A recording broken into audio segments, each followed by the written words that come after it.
주님이 내리시는 은총과 평화가 여러분에게 가득하시기를 빕니다. 가을의 정취가 깊어가고 있습니다. 오늘 성찬례가 끝나시면 덕수궁을 한 바퀴 도시는 것도 괜찮을 것 같습니다. 마지막 단풍 구경입니다. 그동안 늦가을답지 않게 온화하던 날씨가 내일부터 추워진다고 합니다. 건강에 유의하시기 바랍니다.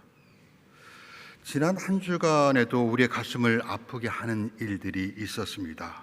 그 중에서도 제주 해상에서 어선이 침몰하여 여러 명이 목숨을 잃었고 10명의 선원이 실종되었습니다. 숨진 분들에게는 주님의 위로를, 그리고 실종자들이 가족의 품으로 돌아갈 수 있기를 기도합니다. 지난 목요일에는 사랑하는 우리 자녀들이 긴 시간 땀 흘려 준비한 수학 능력 시험을 치렀습니다.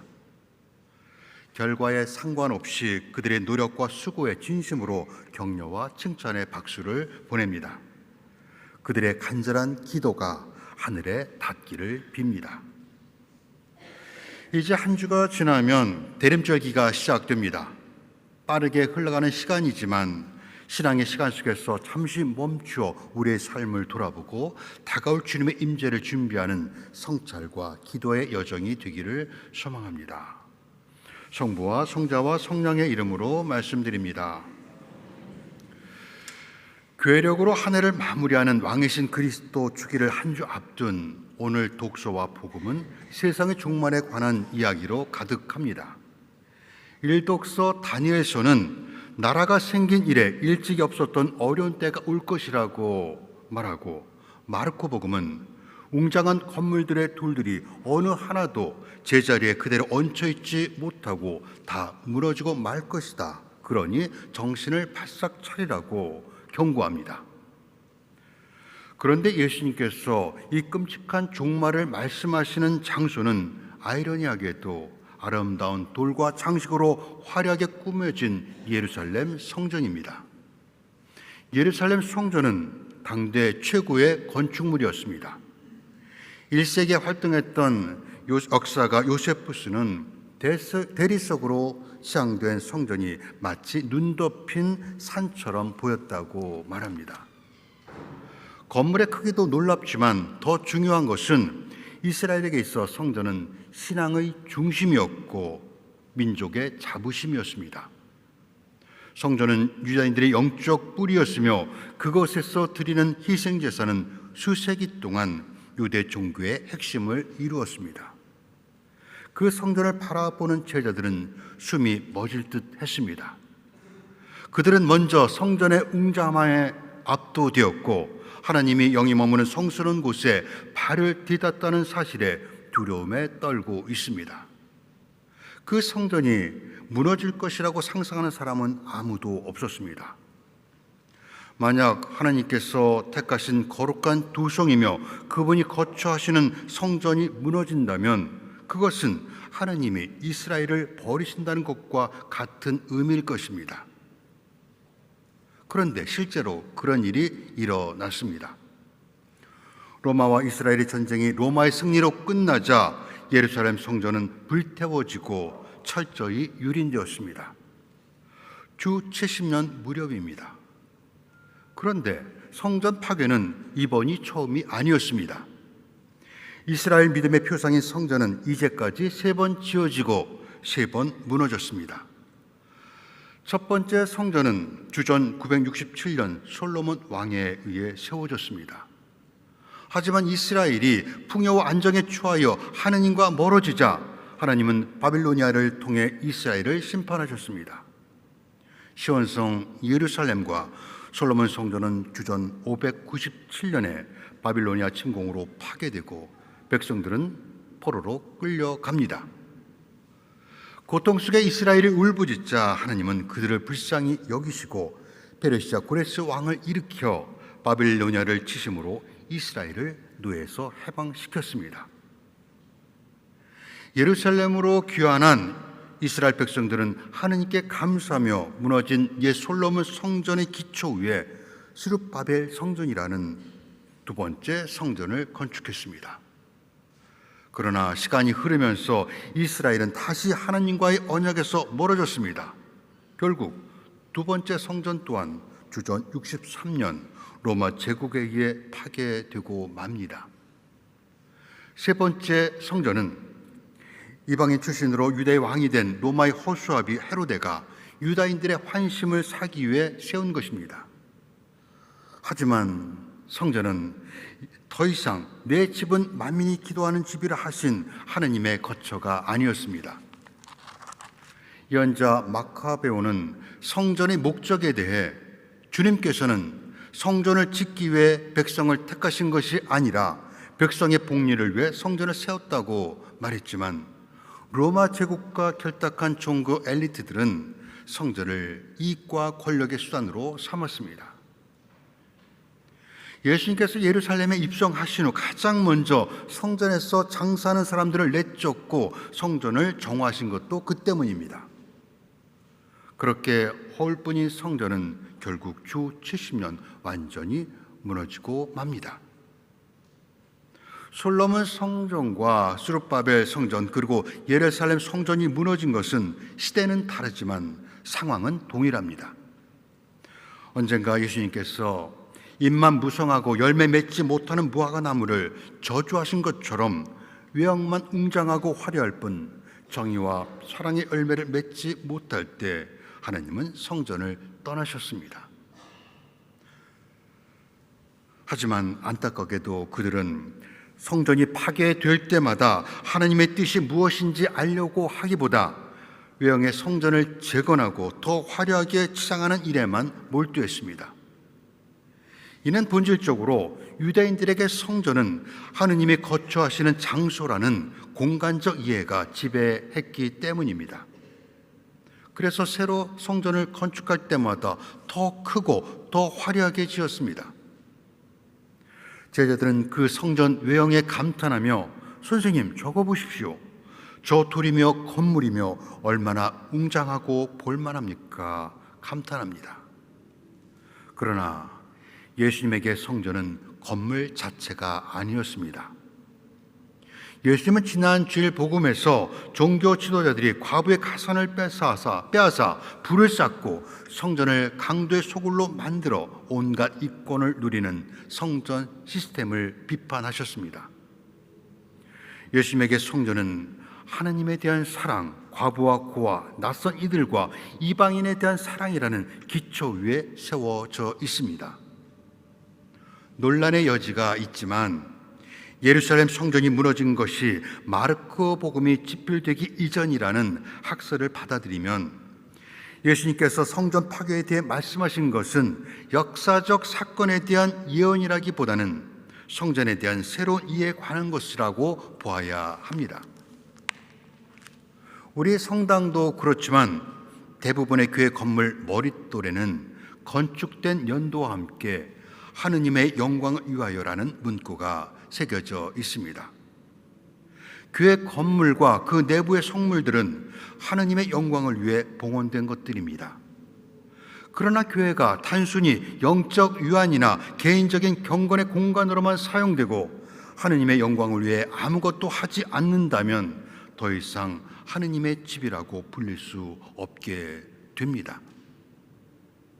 하느님의 영광은 건물 벽에 갇혀 있는 것이 아니라 사랑과 돌봄, 치유와 회복, 포용과 용서의 공동체, 그리고 현재의 안정된 삶의 추구를 넘어 미래에 대한 약속 안에 기초하고 있습니다.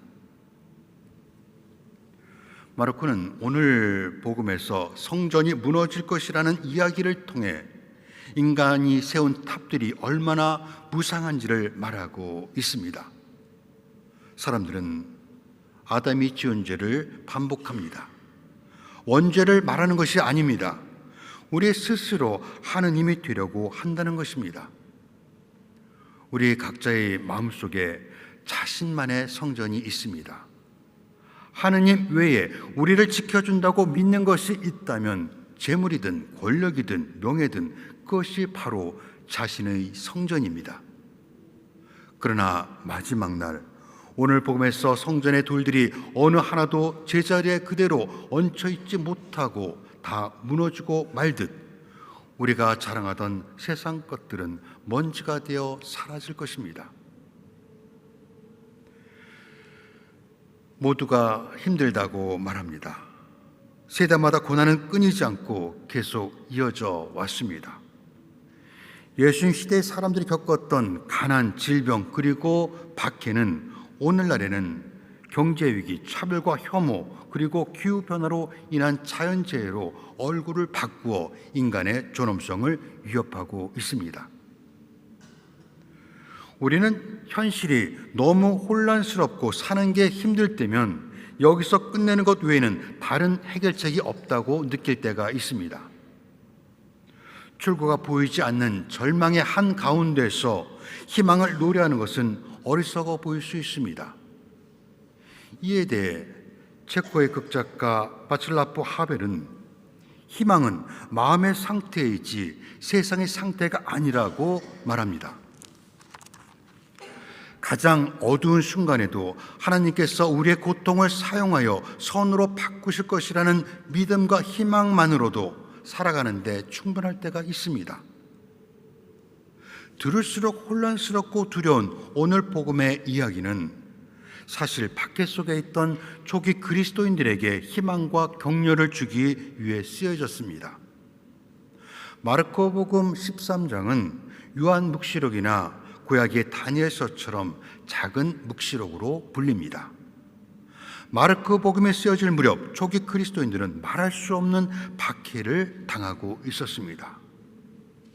묵시는 드러냄 혹은 계시를 의미하는 것으로 이스라엘이 절망적인 상황이나 박해를 겪을 때 또는 믿음이 위협받을 때 등장해서 보이지 않는 하느님의 개입과 구원을 드러내기 위해 사용된 문학 형식입니다. 기원전 300년부터 주 100년까지 번성했던 묵시 문학의 목적은 미래를 예언하는 것이 아니라 현재 충실함과 인내를 격려하는 것으로 그 중심 주제는 하느님 나라가 반드시 올 것이며 역사는 운명이나 우연에 의해 움직이는 것이 아니라 하나님의 뜻과 계획에 따라 움직인다는 것을 말해 줍니다. 더 큰 맥락에서 오늘 복음은 예수님께서 십자가에 못 박히기 직전에 나옵니다. 따라서 오늘 복음의 성전 파괴와 다가올 혼란에 대한 예언의 말씀은 예수님의 죽음, 곧 자신의 몸이 십자가 위에서 산산이 부서질 것을 상징적으로 예고한 것입니다. 예수께서 곧 성전이기 때문입니다. 예수님의 죽음으로 제자들은 큰 혼란에 빠지게 될 것이며 법정에 끌려가고 회당에서 매를 맞을 것입니다. 예수님은 그때 거짓 예언자들이 나타나 내 이름을 내세우며 내가 그리스도다 떠들어대며 많은 사람들을 속일 것이며 여러 번 난리를 겪고 전쟁 소문도 듣게 될 것이라고 말씀합니다. 21세기를 살아가는 우리에게도 그런 일은 일어납니다. 우리가 신앙의 중심을 잃을 때 수많은 유혹들이 들고 일어나 불안해하는 우리를 거짓된 것으로 유혹하며 충성을 요구할 것입니다. 그날이 언제입니까? 그때 어떤 징조가 나타나겠습니까? 이는 제자들의 두려움이 가득 묻어있는 질문입니다. 예수님은 대답하지 않습니다. 대신 우리가 알아야 할 것은 종말의 구체적인 시간표가 아니라 두려워하거나 불안하지 말고 믿음을 지키는 것이라고 말씀합니다. 오늘 독서인 다니엘서와 히브리서는 하나님의 궁극적인 승리에 대한 확신을 우리에게 전하고 있습니다. 다니엘서는 지혜 있는 자들은 하늘의 빛처럼 빛날 것이며 많은 사람을 의로 이끈 자들은 별처럼 길이 빛날 것이라고 말하고, 히브리서는 우리에게는 하느님의 집을 다스리시는 최고의 사제가 계십니다 하는 말로 하나님께서 우리의 미래를 붙잡고 계시기에 두려워할 이유가 없다고 격려합니다. 우리가 겪는 고난이 현실이라면 하나님은 그보다 더 큰 현재입니다. 너그럽고 자비하신 하나님께서 우리의 모든 시간과 우리의 하루하루를 붙들고 계십니다. 그러므로 우리 주변에서 일어나는 재해와 전쟁, 나쁜 사건들을 종말의 징후로 해석하는 것에 집착할 필요가 없습니다. 다만 어떤 상황에서도 하느님은 우리의 하나님이시며 우리는 혼자가 아니라는 것을 기억해야 합니다. 우리의 마지막 날은 불확실성과 혼란이 아니라 하느님의 정의와 평화로 가득 차 있을 것입니다. 그렇다고 모든 것을 하늘에 맡기고 팔짱을 낀 채 구경꾼처럼 가만히 있으라는 것이 아닙니다. 묵시문학을 단순히 위로와 희망의 책으로만 이해하게 되면 자칫 현재 삶에서 각자의 책임을 망각한 채 다가올 미래에만 매달리게 하는 함정에 빠질 위험이 있습니다. 우리의 미래는 어떻게 현재 시간을 보내는지에 달려 있습니다. 제자들은 언제입니까? 라고 질문하지만 예수님은 어떻게 살아야 하는지에 대해 가르치셨습니다. 그것은 오늘을 마치 예수 그리스도께서 내일 다시 오실 것처럼 사는 것입니다.